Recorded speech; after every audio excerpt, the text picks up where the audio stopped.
Good morning, children. Welcome back to the social session. Children, in the last class, we tried to understand about the migration and settlements, children, and we were trying to understand about the population which get densely present in a place. There are various factors why people get settled in a particular place. We try to understand the factors like site, situation, and even the history of a place will be observed for the settlement.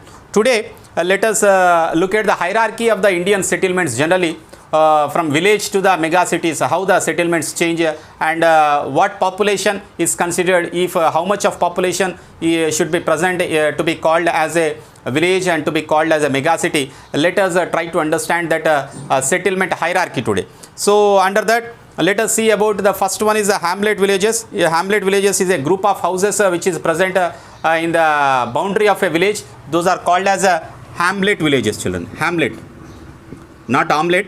It is hamlet villages. It is a group of houses, children. Don't ever wonder. So it is a group of houses very near to the Gram Panchayat limits only, within the Gram Panchayat limits. It's called as a hamlet village. The next one is a village with defined borders is called as a village which has a defined boundaries. Defined boundaries are there, then it is called as a village. And village generally will have population of less than 5,000. Okay, so such settlements we call them as a village. And it is also a revenue village or a census village also we call it as. If the population is below 5,000, then such settlements we call it as a village. And the third settlement is the towns. Towns. So these towns will have a population between 5,000, above 5,000 to less than 1 lakh. Less than 1 lakh of population you find. So this is with the help of this population you can identify the places like Parkal, Narsampet, Jingam. These are the towns. Okay, with their population you call them as a towns then. And Maibad also has a population of 1 lakh and we call them as a towns. And coming to the cities, and cities are class 1 cities are there. So urban areas having more than 1 lakh population and less than 1 million, that means 10 lakh. So those are called as cities, or these cities are also called as class 1 cities. Class 1 cities we call them, and they have a population above 1 lakh. Urban areas which have above 1 lakh and less than 1 million, that means 10 lakhs. So for example, the class 1 cities mean even Warangal, Karimnagar, these places comes under these class 1 cities. And the next one is million plus cities, million plus, that means the population will be more than 1 million here, that means more than 10 lakh. Then such cities are called as a million plus cities. The places like Chennai, which has 8.6 million, Hyderabad, which has 7.2 million, and even the Ahmedabad, Kanpur, these all cities are called as million plus cities, or million plus cities are also called as metropolitan cities.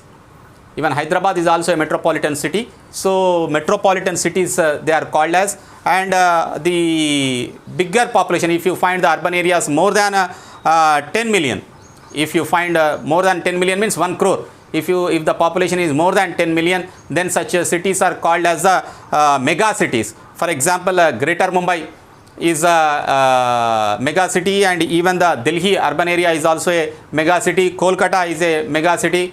These are considered as the mega cities which have a population of more than 10 million. So we have seen about from hamlet villages to the mega cities, how the population distribution, how the population settlements are defined as in the hierarchy of the settlements. And do you think settlements should be classified only on the basis of the population? Can you think of any other ways where we can classify these settlements into? And if you look at the urban population in India, these all are settlements. Only until villages you find the rural population, but most of these settlements have taken place in the towns, cities, million plus, and in the mega cities of the urban areas. So urban population in India has been increasing. In India, nearly 350 million. That means 1/3 of the population lives in cities and towns only because people find work and people find their livelihood from the urban activities. And people have been increasingly taking up non-agricultural work and they are living in the cities and towns. And this process is called as a urbanization. The process through which the people are shifting from agricultural activities to non-agricultural activities. They are migrating from the villages to the cities is called as urbanization. So a considerable section of population in the 1950s used to live in the villages of the country. That means nearly 5.6 lakh villages were present, and there were only 5 major cities were there which had a population of more than 1 million. That means 10 lakh से ज़्यादा population cities जो है वो 5 ही था. But now, if you look at presently, as per the 2011 census, the number of villages has increased to 6.4 lakh, and about 850 million people are living in these villages. And 3 cities like Mumbai, Delhi and Kolkata, these all 3 put together can accommodate more than 10 million people each. That means 30 million people, more than 30 million people are present only in these 3 cities. There are more than 50 cities, you know children, today. There were only 5 major cities which has more than 1 million population. But today, according to the 2011 census, there are more than 50 cities which has a population of more than 1 million and above. So this is how there was a transformation of urbanization in the country. Though there has been an increase in urbanization, the basic infrastructure that can support this growth is grossly insufficient. So that infrastructure like roads, drinking water, lighting, shelter, so these all infrastructure facilities जो है वो तो कमी है. And you require things like drainage facilities, transportation facilities. However, the provision of electricity, the provision of water and health is insufficient for these people. For poorer people in the cities and towns, this situation is even worse, and that leads to the slums.